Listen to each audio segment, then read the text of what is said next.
The Shattered Line, Chapter 1. Stranger in the Rain, Part 2, glowed a strange, sick green color and let off a smoke of the same color. Men said that only the gifted could approach it. But when we asked why only the gifted, the men tend to either get quiet or tell us it doesn't matter. One man in particular said, people that don't have the gift tend to develop stones in their body if they breathe in the air around the stone, and if they get too close they melt. Now, the man made it very clear that even the gifted melt when they touch it. Lihei had asked then, why don't they just close down the area? The man then replied, they had. But then a group of men reopened the digging site. They haven't gone back into the airtight chamber with the stone, but it looks like they know what they're looking for, because they have found 4 other chambers containing different stones. Last I heard, they were waiting on something. Every time Malik thought of that place in the west, he felt strange, uncomfortable, but he couldn't help his thoughts. It would be better to just quiet his mind and get some sleep. He hopped in bed and threw the sheets over himself. It was strange now that when it came down to sleeping, he felt fear.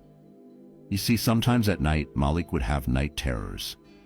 In his sleep, he would dream about running away from a black wolf with red eyes. It was no ordinary-sized wolf. Standing on all 4, it was taller than Malik's mother, who was 5'11" without heels.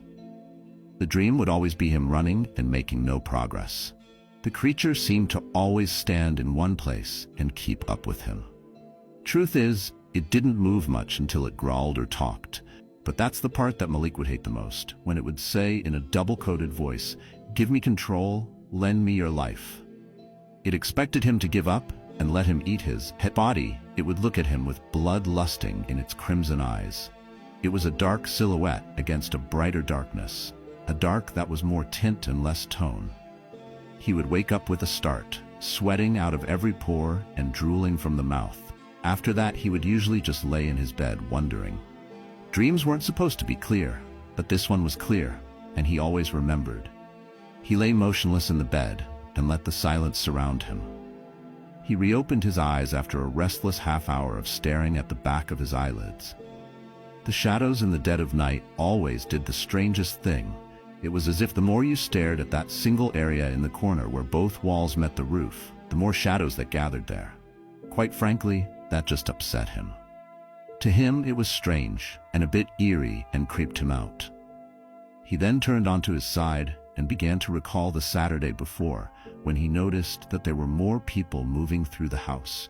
He felt them moving around him, even though he was too tired to see them. He walked with his eyes half open, went down the stairs, and turned right through the kitchen's open door. His mother was standing over the stove frying eggs and dumplings with a side dish of callaloo, which was a vegetable similar to cabbages or cauliflower or, better yet, spinach. Either way, Malik didn't have much taste for callaloo. He would have preferred broccoli, as it tasted better too. He didn't care that callaloo kept his kidneys strong. The smell forced his eyes open to see who was sitting around the dining table. Lihei was sitting there with her light gray eyes staring over at him, looking quite pleased with herself. Her light tanned skin parted for a toothy grin as she sat in the seat she knew was his, but he wouldn't fuss. Not today, a Saturday. On the other side facing the door was Jomo, Carlington, and Gregory. They are all just a bunch of moochers, he thought jokingly. But of course, there was a smile inside his chest. He was happy to see all of them. Without any warning, he looked straight into her face, and she smiled at him. He dragged his feet slightly when he realized who it was. Jomo must have invited her. Her face was a cool, light brown and smooth to the point where her skin looked almost marble-like. Her hair was a deep black, like the feathers of a crow. It too glistened unnaturally and was long, down to her shoulders. She had full lips and broad cheeks. Her eyes were such a strange bright brown that they almost looked red. The resulting look was one of perfection. She was beautiful, but he already knew that. She smiled even more deeply when she saw Malik smirking across the table at her. He felt a bit uncomfortable. She was just amazing. He was trying to present a more calm expression rather than just smiling right out at her. There was a clank as his mother's spoon hit the table. It forced Malik to jerk slightly at the random sound. She stared at Malik, and the girl looked back and forth, making it too noticeable. "I don't think I've seen you around my table before, dear," said Malik's mother. "What's your name, young one?" Nell had already assumed herself the newest face in the room, and even though Veronica didn't look at her while asking, she answered, "You can call me Nell. Thanks for having me." Malik's eyebrow went up as he realized that the name she had given his mother was the alien name he had given to her. A smile came to his face. She saw his smile and imitated it. Veronica smiled as she rolled her eyes over and said, "Well, I hope you're hungry," in a gentle whisper. As Nell was now, she felt happy, and so did Malik, but she knew better than to smile that much, so she cut the smile to eat. She would only be here till the end of the year. But still, she liked it here. The people were nice, and she always enjoyed her new friends' company. It was perfect, not like her life before when she was wandering with the pilgrims and their prophets. She was intelligent and strong for her very young age, and it had been hard for her to find friends at her old home. Everyone avoided her because they saw her as stranger, as a freak. Some of the parents even went as far as calling her a demon. After she moved away with the pilgrims, it all seemed to get better as she learned how to control her gift, which allowed her to track down other children with gifts. Father Locus and Father Marcus looked out for her, as well as the rest of the pilgrims. It was like having a big extended family that you traveled with all the time. They loved her like family, taught her new things about the prophecies and the world, and gave her purpose, as well as explained what the tugging inside her that kept leading her to the gifted was.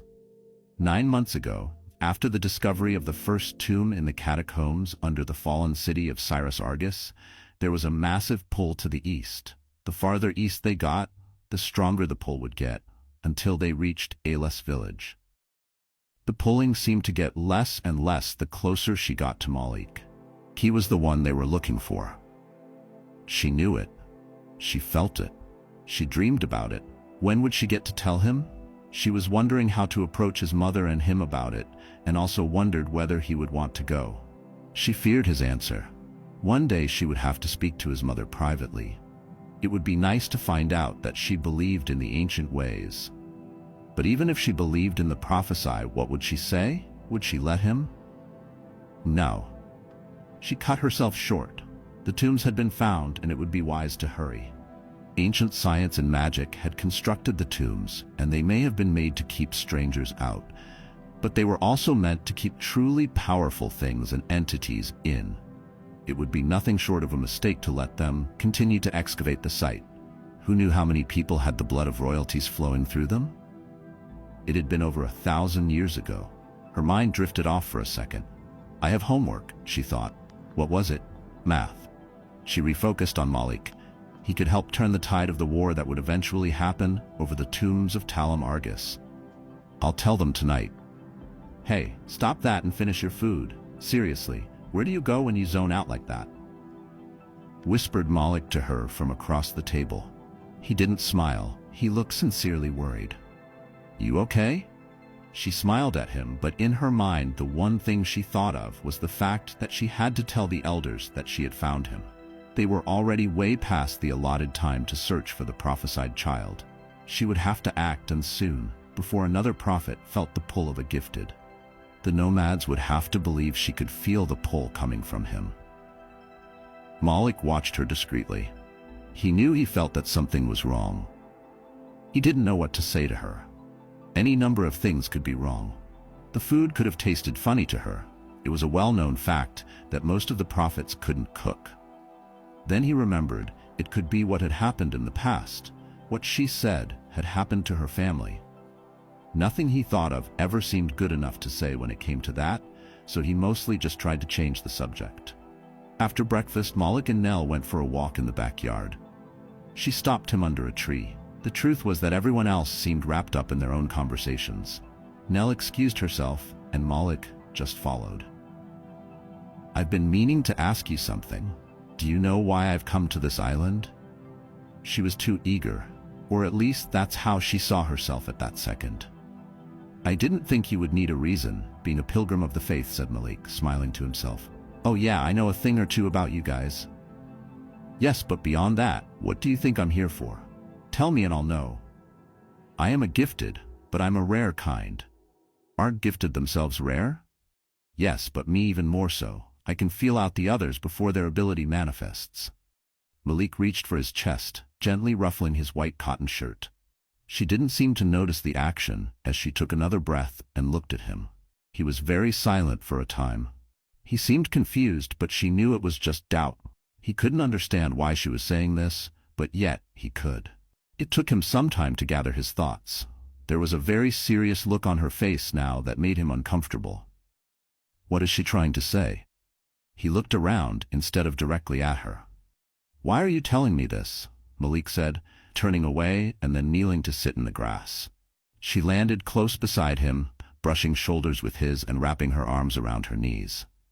Because Malik, you're special. More special than I have ever felt. You brought me here.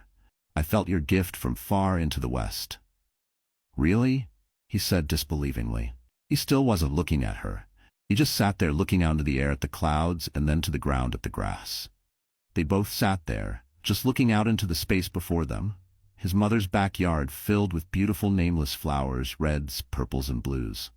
There was one she saw that was recognizable, a red hibiscus with yellow trim around the edge of its bloom. He believed her. He had a talent for knowing when people were lying to him. He didn't feel a lie. She was calm. He could feel her heartbeat, her warmth. He didn't want to accept it, but it was confronting him now. Just then, he remembered 2 years ago when a man had come to his mother. He hadn't seen his face. It was too dark. Malik had been up late as usual. His mother had pushed the door to check if he was sleeping. It was dark and his eyes were just cracked slightly, but she could see in the darkness and she had said his name. Malik? Malik? No answer. She closed the door after waiting a few minutes for a reply. He'd waited, but as soon as he heard her go down the stairs, he had flowed silently to jump and scare her like he usually would. But then she opened the door and a man stood outside. He looked at her and said, I found the second shard. I placed it in the statue in end of part 2. Like follow or subscribe for the next part and any other updates like lore reveals, like the Chronicles of the Old Immortals.